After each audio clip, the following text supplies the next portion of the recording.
ওই ঐতিহাসিক বৈঠকের মধ্য দিয়ে সিদ্ধান্ত হয়েছে আগামী ফেব্রুয়ারিতে নির্বাচন হবে। সময়ে আপনাদের মাঝে এসেছি আমি পবিত্র হজ পালন করতে।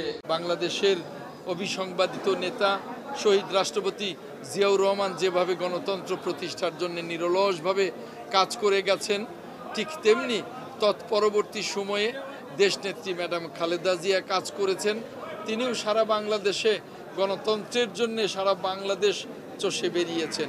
ঠিক তেমনি এখন আমাদের নেতা দেশনায়ক তারেক রহমান গণতন্ত্রে উত্তরণের জন্যে সারা বাংলাদেশের নেতা কর্মীদের সাথে জনগণের সাথে কাজ করছেন।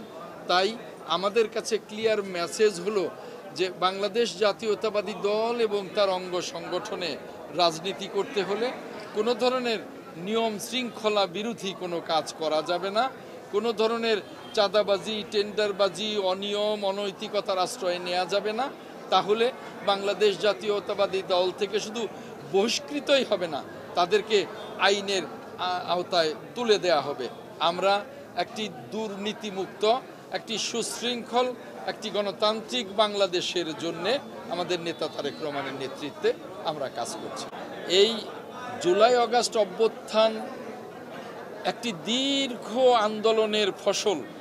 গত 15.5 বছরে আমরা রাজপথে রক্ত দিয়েছি, আমরা জীবন দিয়েছি, আমরা রাজপথ ছাড়ি নাই এবং শেষ পর্যন্ত 15 বছরের এই রক্তাক্ত আন্দোলন গত 24 জুলাই আগস্টে ছাত্র জনতা, রাজনৈতিক দল সকলের সক্রিয় অংশগ্রহণে আমরা সফলতা পেয়েছি।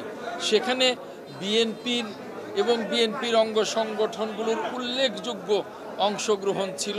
টানা 7মবারের মতো বেস্ট টিস্যু পেপার ব্র্যান্ড হিসেবে স্বীকৃতি পেয়েছে বসুন্ধরা টিস্যু। নেতৃত্ব ছিল দেশনায়ক তারেক রহমানের। সেখানে আমাদের কম বেশি 850 নেতা কর্মী শাহাদাত বরণ করেছে।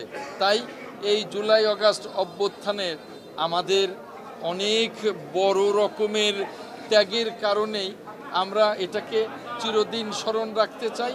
আর সেজন্যেই আমরা কিন্তু এই জুলাই আগস্ট অভ্যুত্থান পালন করবার জন্যেই 36 দিনের কর্মসূচি কেন্দ্র থেকে দেশনায়ক তারেক রহমানের নির্দেশে ঘোষিত হয়েছে।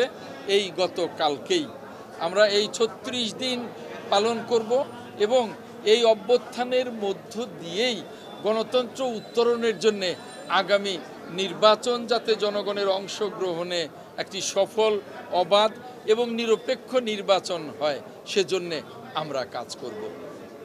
সংস্কার খুব স্লথ গতিতে হচ্ছে অথবা সংস্কার দ্রুত গতিতে হচ্ছে, সেই বিষয়টার চেয়েও বড় কথা হলো যে এই সংস্কারকে আমাদের এগিয়ে নিয়ে যেতে হবে।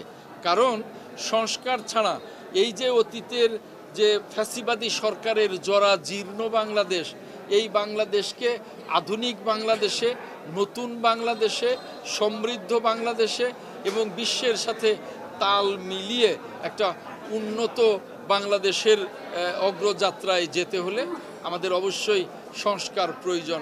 এই জন্যেই আমরা বলেছি যে আমাদের গণতান্ত্রিক অগ্রযাত্রায় আমাদের নির্বাচন, সংস্কার, বিচার সব কিছু চলমান থাকবে। কাজেই সংস্কার যতটুকু সম্ভব এই সরকার চালিয়ে নিচ্ছেন। আমরা সমগ্র জাতি নির্বাচনের জন্য প্রস্তুত হচ্ছি। নির্বাচন হবে, নির্বাচিত গণতান্ত্রিক সরকার আসবে, এই সংস্কার চলবে, ফ্যাসিবাদের বিচারও চলবে। আমাদের সকল সমৃদ্ধ বাংলাদেশের জন্য সকল কার্যক্রম ধারাবাহিকভাবে চলমান চলতে থাকবে।